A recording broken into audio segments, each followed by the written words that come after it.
Giniit ng dating kongresista na si Kiko Barzaga na hindi niya pinagsisisihan ang kanyang mga ginawa matapos itong patalsikin sa Kamara dahil sa mga umano'y paglabag sa alituntunin ng institusyon. Yan ang ulat ni Sheila Natividad. With 265 members voting in the affirmative, 14 in the negative, and 8 abstentions, the findings and recommendations contained in Committee Report number 298 are hereby adopted. Madam Chair, Representative Barzaga is hereby notified of the action taken by the House on Committee Report number 298.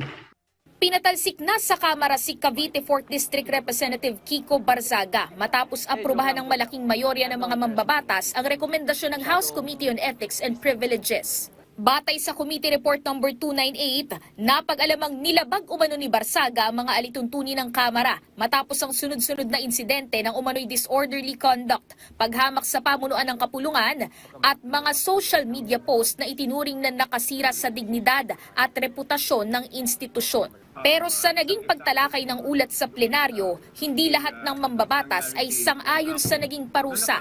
Kinwestiyon ni Navotas Representative Toby Chanco kung si Barzaga nga ba ang dahilan ng pagkasira ng imahe ng Kamara. Si Kong Kiko Barzaga po ba ang nakasira ng dignidad, integridad at reputasyon ng House of Representatives? Yung pa bang sinasabi niya ang nakasira? Ibig sabihin kahit tawagin niyang House of Crocodiles to, kung hindi naman sira yung integridad ng House, yung bang sinasabi niya ang nakasira o may mga ibang bagay na nakasira? Kapareho rin ni Chanco ang sentimiento ni Leyte 4th District Representative Richard Gomez na nagbabala laban sa pagpapataw ng parusang maaaring mabasa bilang pagpigil sa pagpapahayag ng opinyon. kayo ba hindi rin baliw paminsan-minsan? Meron din naman tayong mga colleagues dito na gumagamit ng social media kung ano-ano sinasabi sa atin. Minamura rin tayo paminsan-minsan. Si Kiko ay binoto ng mga taga-Cavite sa distrito niya. Hayaan natin na sila ang magtanggal sa kanya by not voting for him in the coming elections. Ngunit ipinaliwanag ng Ethics Committee na hindi isang insidente lamang ang naging batayan ng kanilang rekomendasyon. Ayon kay Committee Chairperson J.C. Abalos, kabilang sa mga kinonsidera ang mga paulit-ulit na paggambala sa mga sesyon, pagbabato ng akusasyon sa pamunuan ng Kamara at mga live video na itinuring nilang hindi angkop sa isang mambabatas. Una, disrupted physical demeanor, repeatedly interrupted actual plenary sessions, engaging in loud outbursts, distracting members. 2, mockery of leadership. Yung pag-superimpose ng animated crocodiles over members.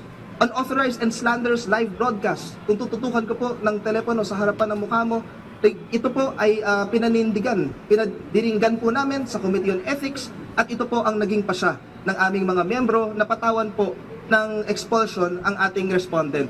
Una nang nasuspinde si Barzaga noong Disyembre nung nakaraang taon dahil sa mga umano'y indecent at incendiary social media posts tungkol sa mga miyembro ng Kongreso. Nitong Pebrero naman ngayong taon, pinatawan siya ng 60-day suspension dahil sa umano'y paulit-ulit na misconduct na negatibo ang naging refleksyon sa dignidad, integridad at reputasyon ng Kamara.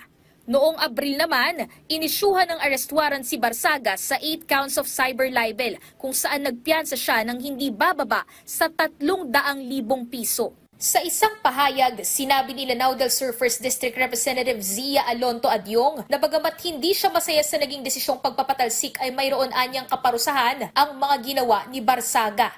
We don't wish any ill will against any of our fellow lawmakers, but actions do bear consequences. We are not happy with the decision, but that is necessary to keep the respect among our peers and to promote the integrity and sanctity of the House of Representatives.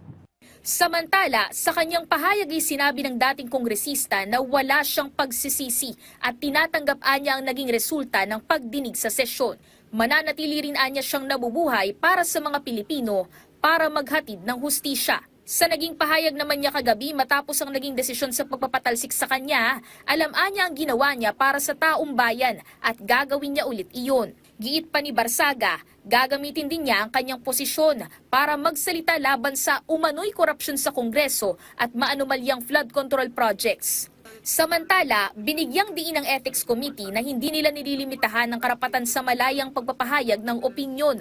Ngunit may pananagutan pa rin ng mga mambabatas sa kanilang mga kilos at pahayag bilang mga miyembro ng kapulungan.